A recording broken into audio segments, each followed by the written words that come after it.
மாணவ செல்வங்களே, இப்பொழுது நாம் பார்க்க போகிறது வந்து numerical sum 13, page number 188.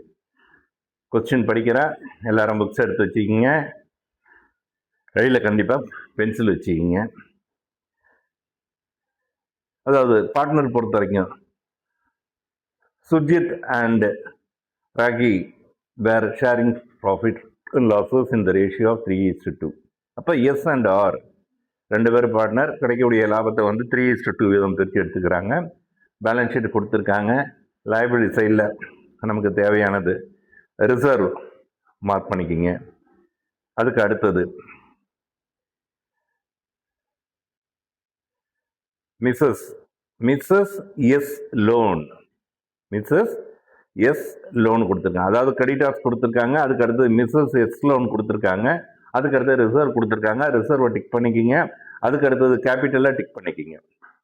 Profit and loss இங்கே இல்லைன்னா எங்கே பார்க்கணும் சொல்லியிருக்கேன், அசட் சைடில் பார்க்கணும் சொல்லியிருக்கேன். அசட் சைடில் பாருங்களேன், கடைசியாக ப்ராஃபிட் அண்ட் லாஸ்ன்னு கொடுத்துருக்காங்க. ப்ராக்கெட்டில் லாஸ்ன்னு எழுதிக்கிங்க.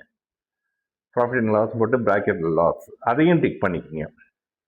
அப்போ பேலன்ஸ் ஷீட்டில் பொறுத்த வரைக்கும் நம்ம டிக் பண்ணது மொத்தம் 3. இதுக்கு அடுத்தது டிக் பண்ணாதது அப்படின்னு சொல்லி பார்க்கும்போது லைபிலிட்டி சைடில் கிரெடிட்டார்ஸ் ஒன்று, மிஸ்ஸஸ் எஸ் லோன் ஒன்று, இன்னொன்று பொறுத்த வரைக்கும் ஆர்ஸ் லோன் கொடுத்துருக்காங்க. அப்போ இந்த ஆர்ஸ் லோன் பொறுத்த வரைக்கும் பார்த்தீங்கன்னா ரியலைசேஷன் அக்கௌண்ட்லாம் வராது. ஏன்னா வந்து பார்ட்னருடைய லோனு, இது வந்து அவருடைய லோன் அக்கௌண்ட்டுக்கு போகக்கூடியது. அப்போ இதையும் நீங்கள் என்ன பண்ணிக்கிறீங்க, இதை நீங்கள் அடிச்சிடலாம். அப்படி இல்லைன்னா நீங்கள் வந்து வேணாலும் டிக் பண்ணிக்கிங்க. காரணம் என்னன்னா, டிக் பண்ணது எல்லாமே நமக்கு எங்கே கொண்டு வந்து போடுவோம்னா கேபிட்டல் அக்கௌண்ட்டில் போடுவோம். ஆனால் வந்து இதில் வந்து என்னென்னா ஆர்ஸ் லோன் பொறுத்த வரைக்கும் பார்க்கும்போது கேபிட்டல் அக்கௌண்ட்டில் கூட வராது. பேங்க் அக்கௌண்ட்னு சொல்லி போட சொல்லியிருந்தாங்கன்னா பேங்க் அக்கௌண்ட்டில் வரக்கூடியது. நம்ம அது வரும்போது நம்ம பார்த்துப்போம்.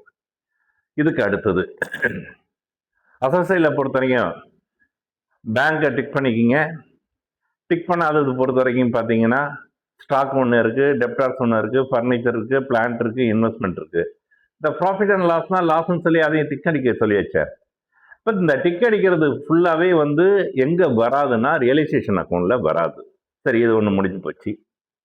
இதுக்கு அடுத்தது இப்போ வந்து ரியலைசேஷன் அக்கௌண்ட்டில் இப்போ லைபிலிட்டி சைடில் டிக்கு அடிக்காதது பொறுத்த வரைக்கும் பார்த்தீங்கன்னா 2 தான். ஒன்று கிரெடிட்டார்ஸ், இன்னொன்று பொறுத்த வரைக்கும் மிஸ்ஸஸ் எஸ் லோனு. இது ரெண்டும் பொறுத்த வரைக்கும் எங்கே இருக்குன்னா லைபிலிட்டி சைடு லெஃப்ட் ஹேண்ட் சைடில் இருக்குது.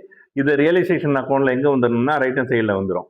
நீங்கள் தனித்தனியாக வேணாலும் போடுங்க. அப்படி இல்லைன்னா காமனாக ஹெட்டிங் பை சன்ட்ரி லைபிலிட்டிஸ்னு ஹெட்டிங்கை போட்டு அதில் கிரெடிட்டார்ஸ், அதுக்கு அடுத்தது பொறுத்த வரைக்கும் மிஸ்ஸஸ் எஸ் லோன் இப்படியும் கொண்டு வந்து போடலாம். இல்லை தனித்தனியாக போட்டாலும் போட்டுங்க. பை கிரெடிட்டார் அமௌண்ட்டு, அதே மாதிரி பை மிஸ்ஸஸ் எஸ் லோன் 10,000 முடிஞ்சு போச்சு. இதுக்கு அடுத்து அசசையில் பாருங்களேன். நீங்கள் டிக் அடிக்காத பொறுத்த வரைக்கும் பார்த்தீங்கன்னா stock 1, debtors 2, furniture 1, 3, plant 4, investment பொறுத்த வரைக்கும் 5. இப்போ இந்த 5 எங்கே இருக்குன்னா ரைட் ஹேண்ட் சைடில் இருக்குது. இது ரியலைசேஷன் அக்கௌண்ட்டில் எங்கே வந்துடுது, லெஃப்ட் ஹேண்ட் சைடு, அதாவது டெபிட் சைடில் வந்துடுது. ஹெட்டிங் போட்டு போடாலும் போடுங்க. அப்படி இல்லைன்னா ஸ்ட்ரெயிட்டாகவே தனித்தனியாக வேணாலும் போடுங்க. 2 stock, 2 debtors, 2 furniture, 2 plant, 2 investment அமௌண்ட்டை கொண்டு வந்து எழுதி முடிச்சுக்கிங்க. இதுக்கு அடுத்தது வரக்கூடியது எல்லாமே நம்ம எங்கே பார்க்கக்கூடியதுன்னா கீழே அட்ஜஸ்ட்மெண்ட்ஸை படிச்சுட்டு பார்த்துட்டு தான் நம்ம வரக்கூடியது.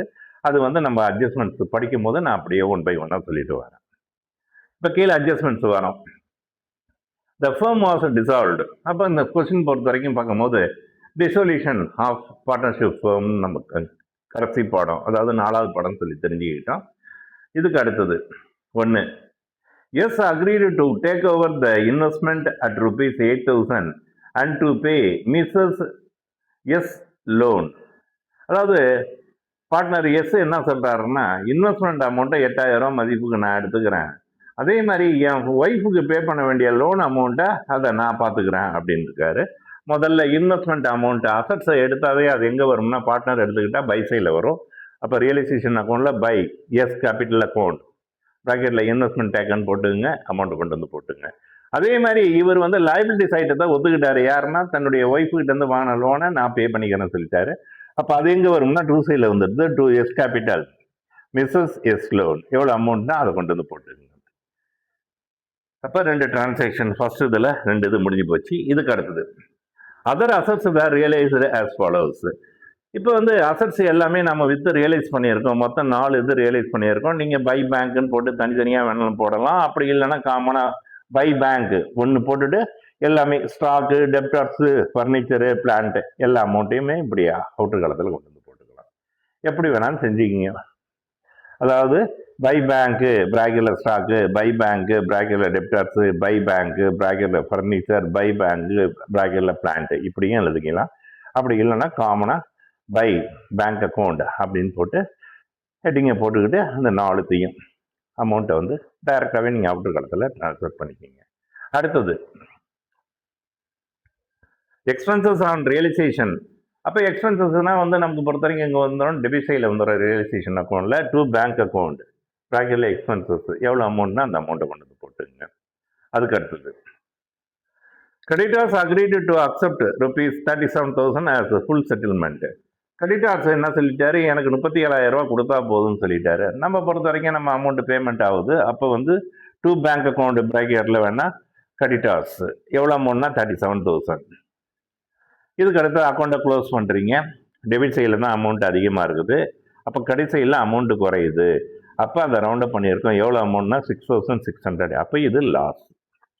அப்போ இங்கே பொறுத்த வரைக்கும் அந்த லாஸை 2 பேருக்கு பிரித்து கொடுக்க போகிறோம். அப்போ பை லாஸ் ட்ரான்ஸ்ஃபர் அப்படின்னு சொல்லி அடிங்க கொடுத்துட்டு, நான் வெறும் ட்ரான்ஸ்ஃபர்னு போட்டிருப்பேன். நீங்கள் பை லாஸ் ட்ரான்ஸ்ஃபர் அடிங்க கொடுத்துட்டு, அதாவது ஃபர்ஸ்ட் ஒன்று எஸ் கேபிட்டல் 6,600 இன்ட்டு அவங்க ரேஷியோ விதம் 3:2, அப்போ 3/5. அதே மாதிரி ஆர்ட்ஸ் கேபிட்டல் 6,600 இன்ட்டு 2/5.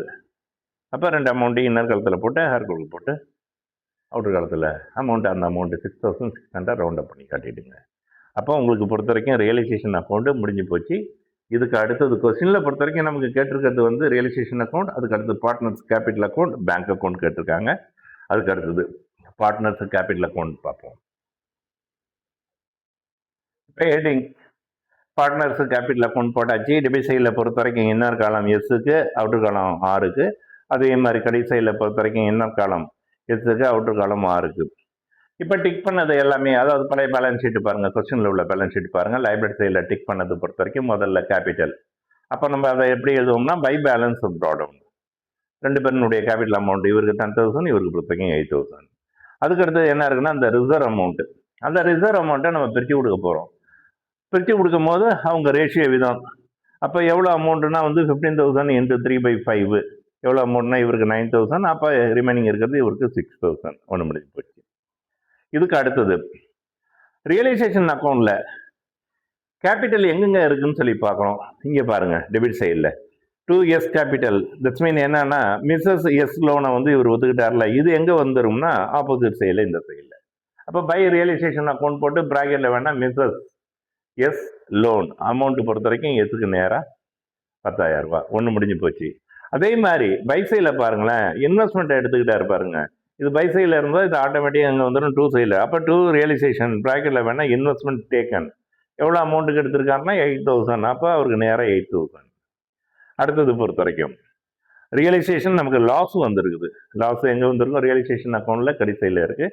இது பொறுத்த வரைக்கும் பார்ட்னர்ஸ் கேபிட்டல் அக்கௌண்ட்டில் டெபிட் சைடில் பொறுத்த வரைக்கும் 2 ரியலைசேஷன் லாஸ் ஷேர் பண்ணி கொடுத்துருக்கோம். எவ்வளோ அமௌண்ட்னா 3,960. இவருக்கு பொறுத்த வரைக்கும் 2,640. அடுத்தது இந்த சைடில் வேறு ஏதாவது கேபிட்டல் இருக்கா இல்லையான்னு சொல்லி பார்க்குறோம். இங்கே ஒன்றுமே கிடையாது. இப்போ அக்கௌண்ட்டை க்ளோஸ் பண்ணுவோம். க்ளோஸ் பண்ணும்போது இப்போ 2 பேருக்குமே வந்து கடைசி சைடில் தான் அமௌண்ட் அதிகமாக இருக்குது. அப்போ இதை கூட்டி இப்போ டெபிட் சைடில் அதே இது போட்டாச்சு. அப்போ இங்கே பேலன்ஸ் ஆகுது. 2 பேருக்குமே வந்து டெபிட் சைடில் தான் பேலன்ஸ் ஆகுது. அதான் ரவுண்ட் அப் பண்ணியிருக்கோம். இவருக்கு பேலன்ஸ் ஆகிறது வந்து 12,540. இவருக்கு பொறுத்த வரைக்கும் 8,360. அப்போ இதுதான் என்னென்னு பண்ணுவோம்னா டு பேங்க் அக்கௌண்ட் அப்படின்னு போட்டு கதையை முடிச்சிடும். இப்போ இந்த சம்மில் பொறுத்த வரைக்கும் நான் பேங்க் அக்கௌண்ட் போடலை. இப்போ பேங்க் அக்கௌண்ட் போடலைன்னா எல்லாரும் வந்து நான் அதை அப்படியே ஓரலாக சொல்கிறேன். நீங்கள் அப்படியே வந்து பெண்ணால் மார்க் பண்ணாலும் சரிதான். அப்படி இல்லைன்னா உங்களுக்கு பேங்க் அக்கௌண்ட் தெரிஞ்சதுன்னா நீங்கள் போட்டுடுங்க. ஓகேவா? Thank you very much. அப்புறம் வியூவர்ஸ் எல்லாத்துக்கும் சொல்கிறது என்னென்னா, கண்டிப்பாக வந்து எல்லோரும் சப்ஸ்கிரைப் பண்ணுங்கள். நீங்கள் சப்ஸ்கிரைப் பண்ணி எவ்வளோ ரைஸ் பண்ணுறீங்களோ அந்த அளவுக்கு பொறுத்த வரைக்கும் பார்க்கும்போது தான் வந்து எனக்கு ஒரு ஊக்கமாக இருக்கும். அதனால் வந்து வியூவர்ஸ் எல்லாருமே வந்து சப்ஸ்கிரைப் கண்டிப்பாக பண்ணுங்கள். ஓகே, இதுக்கு அடுத்தது நம்ம பார்க்கக்கூடிய சம் நம்பர் 14.